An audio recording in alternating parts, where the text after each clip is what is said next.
Thinking Aloud. Conversations on the leading edge of knowledge and discovery with psychologist Jeffrey Mishlove.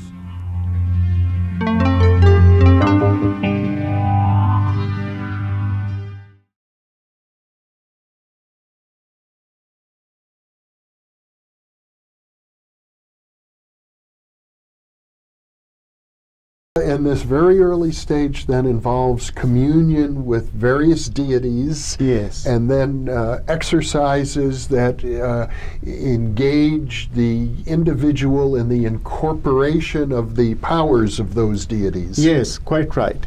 But you see, what happens with this mythology is that it also has a second level of operation, which is a ritual level of operation. Yes. We see this also in the Indus Valley. We find that some people are probably doing these Kundalini exercises, but there are also rituals being practiced, which give an exoteric manifestation to the esoteric practices of yoga. And later they'll say that there are two legitimate ways, the esoteric and the exoteric, the ritual and the yogic practice. Yes. So the same thing happened with the Veda. You had yogis who were taking the Veda in an internal sense, and you had rituals. And so socially speaking, these rituals start dominating the esoteric sense. It becomes a form of social conditioning. Correct. What happens with most religions over time.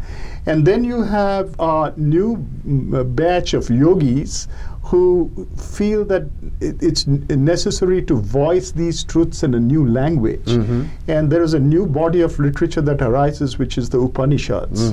Say from maybe around the 10th century BC to around the 7th century BC. That's the height of this literature. So they predate Greek philosophy. They predate Greek philosophy. And it may very well be that some of these ideas travel to Greece.